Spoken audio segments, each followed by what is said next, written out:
Good morning and welcome back to Coffee Chats with Chett. This week we're doing a deep dive on how to get your willpower back. Before we dive into this week's video, first I'm just going to introduce myself if I haven't had a chance to meet you. My name is Chett and I'm currently an executive overseeing strategy, development, and talent at a financial services organization.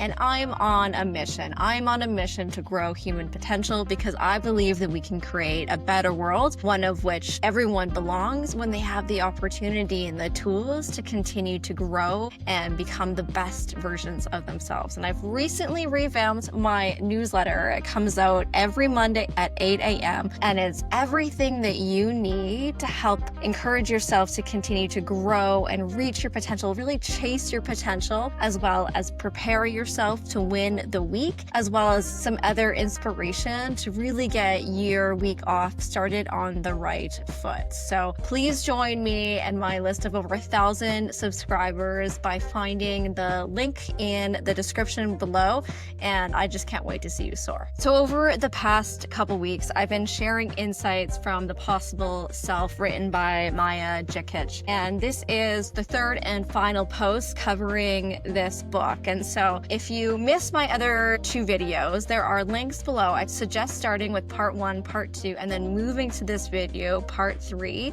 to really make sure that everything comes together for you. So for those of you who are now on this third video, let's do a quick recap. So in the first video of this series covering The Possible Self, I shared with you 4 red flags that might be an indicator that you were currently stuck or stagnant in your development. And so recall the wheel of self that I had shared, and there are various different feelings within the wheel of self, within the multiple different components that you can use as a check-in to understand whether or not you are currently learning, developing, and growing, or whether or not you might be stuck and stagnant. And if you are stuck and stagnant, I suggested watching video number 2, because in that video we went over the difference between a want and a core want. And if you were feeling stuck and stagnant, it was likely connected to one of the outer ring wants that you want in your life, which is something that's really out of your control. And so as you peel back the layers and really focus on a core want, it opens up a lot of different windows and opportunities for you to be in the present moment and feel the fulfillment that you deserve now versus waiting for an outcome in the future that may or may not happen. And so now we're going to dive in to figure out how can you make sure that you have the willpower that you need to start to move forward in terms of really making sure that you're getting that feedback loop in terms of doing the things that you need to do in order to make sure that that core want that you have identified is feeling fulfilled and served, so that you can continue to move forward to unlock your potential. So the important thing to realize about willpower is that it is finite. And so you only have a certain amount of it at any given time. It is something that you can grow over time in terms of the capacity that you have, but the best way to really think about it is to imagine a glass of water. If you are thirsty and you drink that water, the water is gone. And so if your thirst has not been replenished, you need to find a way to get more water because that cup is now empty. Same with willpower. Once your willpower is gone, you have to find ways to replenish your willpower in order to have enough energy and capacity to do the things that you need to do in order to, again, fulfill that core want. So take, for example, if someone is a core want of wanting to be healthier, and they put together a master plan of wanting to do multiple different things in order to fulfill that core want. So say, for example, they've decided to now go to bed a lot earlier, to wake up earlier. The moment they wake up, they get a green smoothie, they do some yoga, then they go to the the gym, and then they get to work early, and then they decide that they need to pack and only eat the food that they have packed the night before, and that they need to go for a walk at lunch.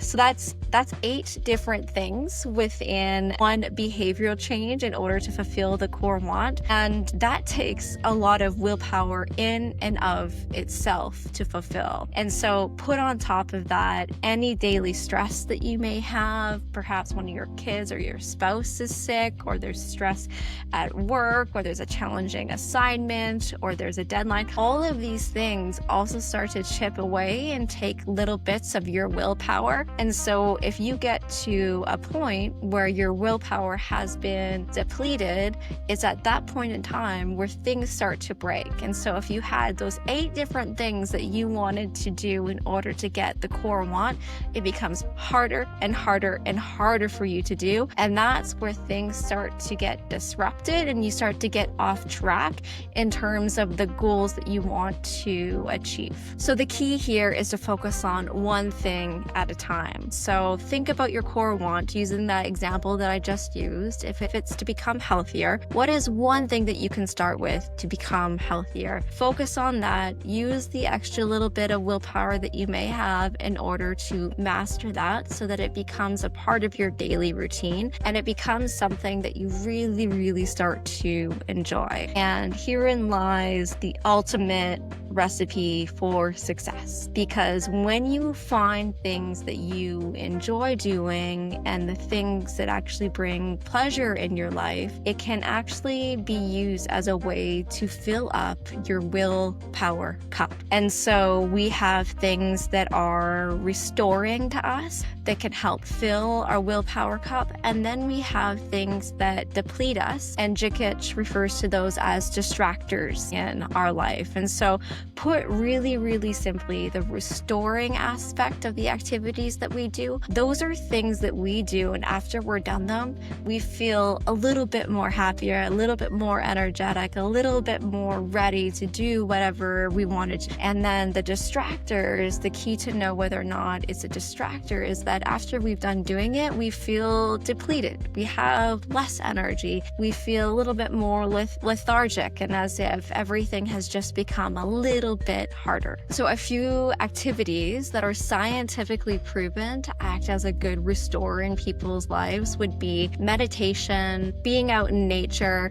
really anything that has a positive effect on you. So think of the things that make you laugh and smile. All of these things help to re-energize you. The other thing is when you think about your core want, and when you're able to identify your core want and do things that immediately fulfill that core want, those are also things that help to rebuild the willpower that you may have lost, or just continue to build that capacity within you, that energy tank. And so one reason that it's really, really hard to actually outperform someone who loves their job is because they are getting a core want fulfilled through the work in which they're doing. And if you're doing the same job as them, but it's not fulfilling a core want for you, your work is acting as a distractor, whereas their work is acting as a restorer. And so they're getting more and more energy from what they're doing, and you're losing more and more energy. And so that is something that is absolutely key and imperative to take notice of, especially as it pertains to finding purposeful and fulfilling work for you as you're the unique individual that you are. So let's bring your willpower back. This is what your coaching this week is all focused on. So please bring out your writing tool of choice and let's get to work.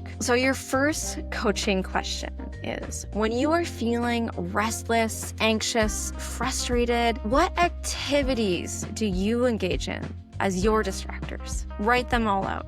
The second question is, what activities do you engage in or can you engage in as your restorers? So again, these are activities that actually give you energy back. So this week, I really want you to reflect on those two things to, again, bring a deeper level of awareness into what is restoring you, as well as what is distracting and like taking energy away from you. And a big life hack that Djikic writes about in her book is to actually get proactive in looking at your calendar. And if you are seeing that there are things that are going to be distracting you from your willpower and taking away from your willpower, try to stack those with restoring activities. So maybe do something that's really restoring before that distractor activity and after, so that you are neutral in terms of your willpower bucket, because your restorer activity will put a little bit more into your bucket,